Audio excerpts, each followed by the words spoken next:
comes the tow truck. APA. This is the time now to move that BKT tire up or down to the score that you feel that Tony Oaks and Thunder Oars have earned. Super Blue Boots in the action replay tells the story. He was going for the sidewall switch, which we actually saw from Tyler Malinga in Great Digger. Didn't quite pay off, but very entertaining to watch. Let's take a look at the video board right now. Let's see what you guys thought of Thunder Oars. A 5.966. Good enough to put him currently in third place here in the Great Clips 2 Wheel Skills Challenge. Still have 5 more competitors to go.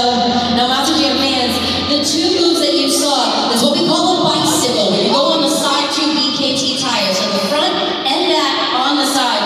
One of the most difficult tricks to pull off here in Monster Jam. It truly is a balancing act, and we've seen Johnson